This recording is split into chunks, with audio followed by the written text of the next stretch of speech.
deploy with a higher load in poor performance situations and still get up enough speed for that transitional lift to take off. And you'll see that now.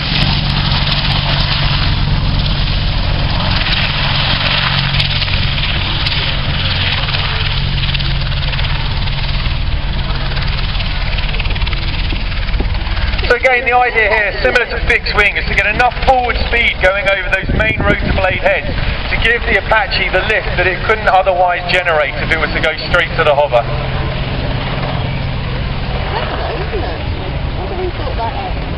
Now ladies and gentlemen, we've all grown up watching Blue Thunder and Airwolf and missiles, an unbelievably impressive complement of weaponry and an absolute death machine.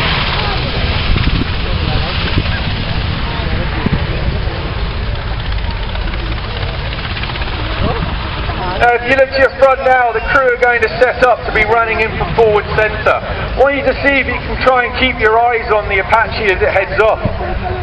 Right now the crew aren't deliberately trying to mask themselves to you, but it just goes to highlight again the black frame designed to conceal us at night time and both at low level when moving through forest blocks. The crew are leading up into what's going to become one of the first of the best photo opportunities of a display system. Known as the TADS, the Apache can locate, identify and store targets up to 8 kilometers away and is able to instantly display its weapons. It makes you wonder what's going in the crowd are they looking at right now.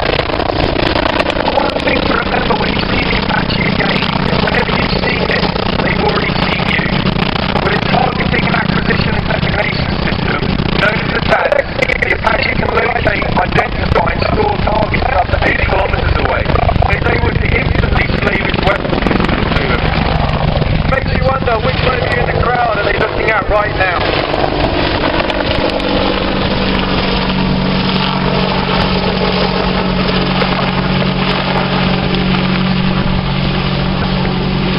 Now the next thing you're going to see is what we like to call the tongue twister. And it is able to transfer height for speed. The Apache is going to rapidly accelerate with a 90-degree nose down and a left-hand twist.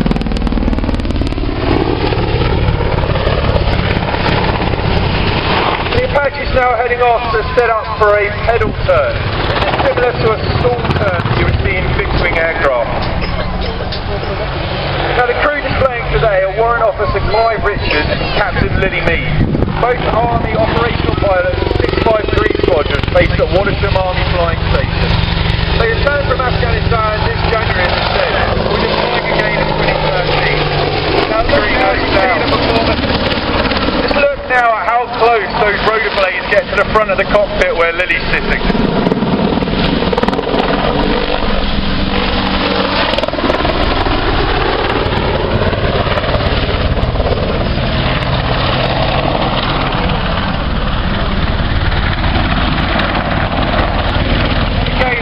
Photo opportunity for you here as the Apache comes in to be forming a quick stop. Again, something obviously unique to the helicopter world is the ability to stop rapidly and hold position in midair.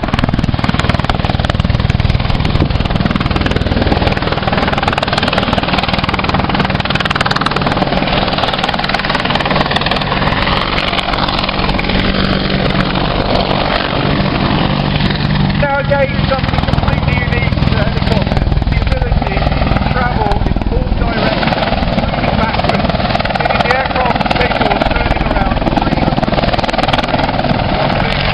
Direction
trained pilots, and they will generally look at the self-protection of the aircraft.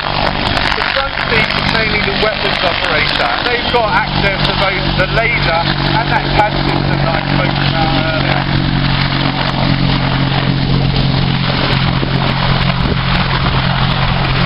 Now the crew are highlighting to you now that the Apache helicopter is not just one of the most potent weapons platforms available today, but is also a highly agile helicopter.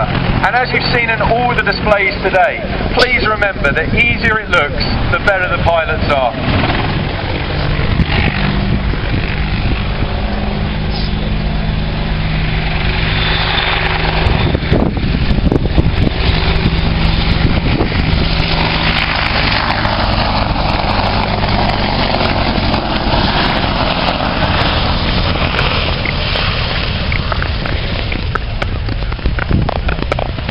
More recently, the Apache helicopter has diversified its role. With the unfortunate ending of the Harrier aircraft in service, the Apache helicopter is now the only marine-based weapons platform available for the UK's defence. And we now currently train to deploy from various parts of this HMS Ocean.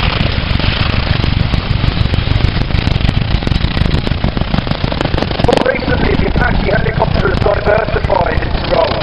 With the unfortunate ending of the Harrier aircraft in service, the Apache helicopter is now the only marine-based weapons platform available for the UK's defence. And we now currently train to deploy from various parts of this HMS Ocean.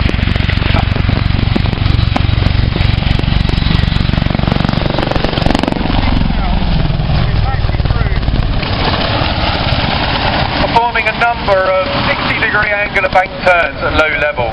Again, this is designed to the training we go through to allow us to practice moving rapidly apart upon the enemy, flying through valleys and around hills in order to sneak up.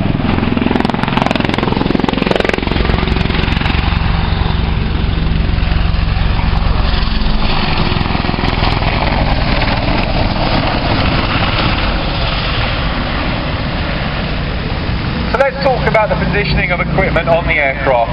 As I said, that radar is that Edam shaped dish on top of the main rotor head there.